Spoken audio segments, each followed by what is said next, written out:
brought you by Silver Pumps and Motors. Top quality और consistent performance के लिए सिर्फ सिल्वर पंप्स नाम याद रखना. రేవంత్ రెడ్డి చెప్తున్నట్టు కాళేశ్వరం కుప్పకూలితే నేడు ప్రారంభిస్తున్న గంధమళ్ళకి నీళ్లు ఎలా వస్తున్నాయని ప్రశ్నించారు హరీష్ రావు. రంగనాయక సాగర్ నుంచి వస్తున్న జలాలని ఇవాళ గంధమళ్ళ వద్ద సీఎం ప్రారంభిస్తున్నారు అన్నారు.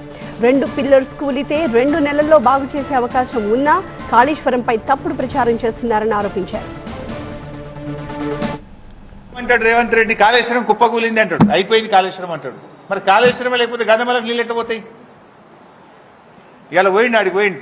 ఏది భువనగిరి జిల్లా, యాదాద్రి జిల్లాకు పోయి బీఆర్ఎస్ ప్రభుత్వం కాళేశ్వరంలో భాగంగా రూపొందించిన గంధమల్లకు ఇలా కొబ్బరికాయ కొడుతుంది. మరి కాళేశ్వరం కుప్పకూలిందన్న రేవంత్ రెడ్డి, మరి గంధమల్లకు ఎట్లా కొబ్బరికాయ కొడుతున్నావు? గంధమల్లకు నీళ్ళు పోవాలంటే ఆడికెళ్ళి పోవాలి. మలన సార్కి ఎడికెళ్ళి వస్తాయి, రంగనాయక సార్కి ఎడికెళ్ళి వస్తాయి, మిడ్ మానేర్కెళ్ళి ఎడికెళ్ళి వస్తాయి, ఎల్లంపల్లికి వెళ్ళి వస్తాయి. ఇదంతా కాళేశ్వరం కాదు ఇది.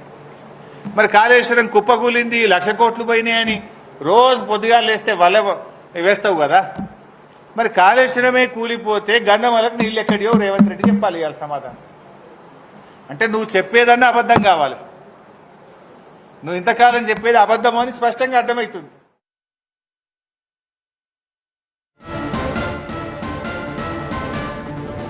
బనకచెర్ల ప్రాజెక్టుపై కాంగ్రెస్ ప్రభుత్వం మీనమేషాలు లెక్కిస్తోంది అన్నారు మాజీ మంత్రి హరీష్ రావు.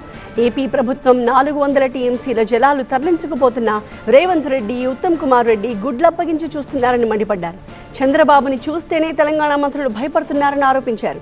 దీనిపై వెంటనే అఖిలపక్షం వేసి ఢిల్లీలో ధర్నాకు సిద్ధమవ్వాలన్నారు హరీష్. వెంటనే సుప్రీంకోర్టులో పిటిషన్ దాఖలు చేయాలన్నారు. గోదావరి బనకచెర్ల మీద మాట్లాడతారు, ఏదో గట్టిగా స్పందిస్తారని మేము ఆశించినాం. టైం దొరకలేదట, నెక్స్ట్ మీటింగ్లో మాట్లాడతారట. పేపర్లలో ఏమొచ్చిందంటే గోదావరి బనకచెర్ల మీద మాట్లాడడానికి టైం దొరకలే, మళ్ళా మీటింగ్లో మాట్లాడతారట. అంటే రాష్ట్రానికి సంబంధించి ఇంతకంటే ముఖ్యమైన అంశం ఇంకోటి ఉంటుందా? ఏం మాట్లాడినారు 5 గంటలు? కమిషన్ల గురించో, పర్సంటేజ్ల గురించో, హైకమాండ్కి పంపే మూటల గురించి మాట్లాడుకున్నారా? 400 టీఎంసీల గోదావరి జలాలను అక్రమంగా ఆంధ్రప్రదేశ్ ఏ అనుమతులు లేకుండా తరలించకపోతుంటే గుడ్లప్పగించుకొని చూస్తారా? సుప్రీంకోర్టుకు పోయి ఆపే బాధ్యత లేదా? కేంద్ర మంత్రి మీద ఒత్తిడి తేరా?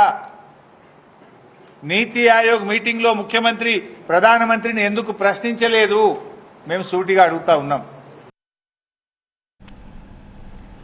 బనకచెర్లపై బీజేపీ ఎందుకు నోరు మెదపట్లేదని ప్రశ్నించారు హరీష్ రావు. తెలంగాణకు అన్యాయం చేస్తుంటే కేంద్ర మంత్రులు ఎందుకు స్పందించట్లేదు అని నిలదీశారు. బనకచెర్ల వల్ల శాశ్వతంగా గోదావరి జలాల్లో తెలంగాణ తన వాటా కోల్పోతుందన్నారు మాజీ మంత్రి. ఈ రాష్ట్రానికి అన్యాయం జరుగుతుంటే మన రాష్ట్ర బీజేపీ పెదవులు ఇప్పలేదు. ఇదేందో నాకు అర్థమైతలేదు. గోదావరి బనకచెర్ల మీద బీజేపీ పెదవులు ఎందుకు మూసుకుంటున్నది?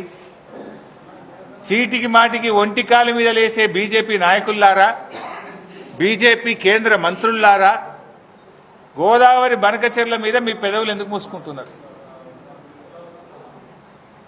తెలంగాణ నోరుగొట్టి అక్రమంగా తెలంగాణ నీళ్లను మళ్లించకపోయే ప్రయత్నం ఆంధ్రప్రదేశ్ చేస్తుంటే ఈ రాష్ట్రం నుంచి ఉన్న కేంద్ర మంత్రులు ఎందుకు స్పందించడం లేదు?